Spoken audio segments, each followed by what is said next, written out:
Modi to hold talks with Macron tomorrow, review India-France strategic partnership progress. Indian man pleads guilty to plotting to kill Sikh separatist in New York.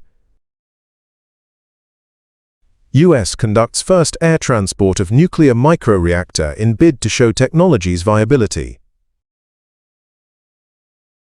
Ukrainian anti-graft authorities detain ex-minister in major case. Morocco reaffirms commitment to collective African action at 39th AU Summit. Indian Prime Minister Narendra Modi will travel to Mumbai on Monday the 17th of February to meet French President Emmanuel Macron, the Indian government said. The two leaders are scheduled to hold bilateral talks at around 3:15 p.m. local time, during which they will review progress in the India-France strategic partnership and discuss ways to expand cooperation into new and emerging areas. They are also expected to exchange views on key regional and global issues, according to the official statement.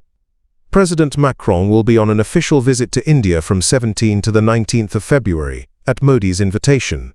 During the visit, he will participate in the AI Impact Summit hosted by India and hold a bilateral summit with the Prime Minister in Mumbai.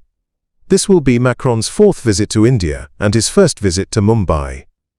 The timing of the meeting coincides with the expected swearing-in of Tariq-e-Rahman as Prime Minister of Bangladesh. India will be represented at the ceremony by Lok Sabha Speaker Om Birla, following an invitation extended by Bangladesh's interim chief advisor Muhammad Yunus. An Indian national has pleaded guilty in the United States to orchestrating a failed plot to assassinate a Sikh separatist leader in New York, in a case that has strained diplomatic ties between India and Western countries. Nikhil Gupta, 54, admitted in a Manhattan federal court on Friday to charges of murder for hire, conspiracy to commit murder for hire, and conspiracy to commit money laundering. Under U.S. federal sentencing guidelines, he could face 20 to 24 years in prison. Sentencing is scheduled for the 29th of May. U.S. prosecutors said Gupta conspired with an Indian government official to target Gurpatwant Singh Panun, a dual U.S.-Canadian citizen based in New York and a leader of Sikhs for Justice, which campaigns for an independent Sikh homeland in India.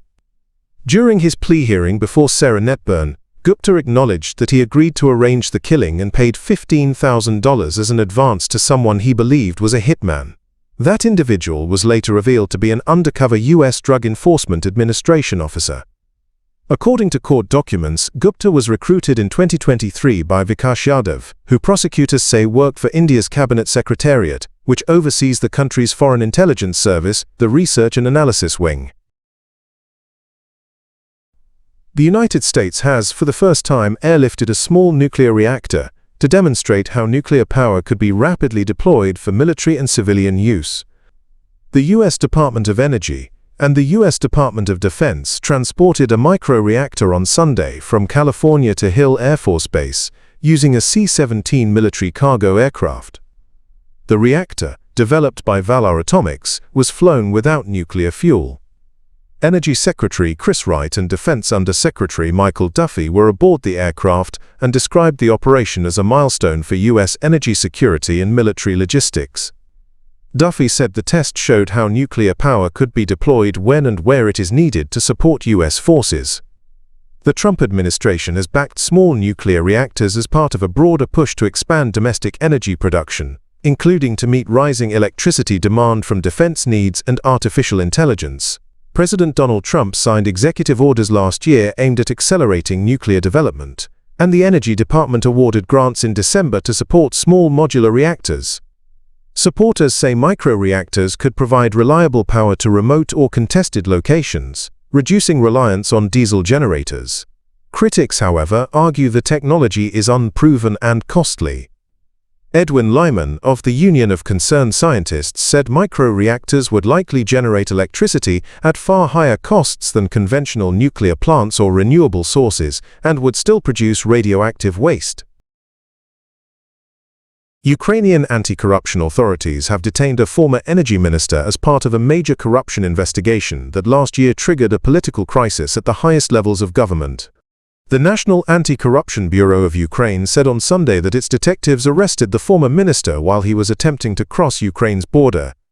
The arrest is linked to the so-called Midas case, an alleged corruption scheme involving the country's state nuclear energy sector. Investigators say the case centers on a suspected $100 million kickback operation at Ukraine's Atomic Energy Agency. The probe has already implicated senior officials and business figures, including a former associate of President Volodymyr Zelensky. In a statement, the Bureau said urgent investigative actions are continuing but did not identify the detained former minister. Further details are expected to be released later. The scandal has had major political consequences. Ukraine's two previous energy ministers resigned amid the fallout, and the controversy also led to the departure of President Zelensky's chief of staff. All those implicated have denied any wrongdoing. Fighting corruption remains a central priority for Ukraine as it pursues membership of the European Union, which requires strict reforms to address long-standing graft. In recent weeks, Ukrainian authorities have also moved against several lawmakers, a former presidential advisor, and former Prime Minister Yulia Tymoshenko, as part of broader anti-corruption efforts. Morocco has reaffirmed its commitment to strengthening collective African action during the 39th Summit of Heads of State and Government of the African Union, held on the 14th to the 15th of February in Addis Ababa. Morocco's delegation said the kingdom continues to act in line with the vision of King Mohammed VI, with a focus on linking peace, security and development across the continent, an approach often described as the triple nexus. During the summit, Morocco was elected for the third time and in the first round to the AU Peace and Security Council, a move officials described as recognition of Morocco's sustained role in promoting stability and development since its return to the African Union. Morocco previously served on the Council from 2018 to 2020, where it ensured the triple nexus remained a core agenda item. The kingdom has also actively promoted a partnership-based approach at international forums, including the United Nations, calling for African priorities to be fully reflected in peace and security initiatives. The summit also highlighted Morocco's contribution to the African Union's 2026 theme on sustainable water availability and sanitation under Agenda 2063. Morocco hosted a side event on South-South cooperation for innovative water and sanitation solutions and proposed hosting a high-level continental conference on the issue in 2026.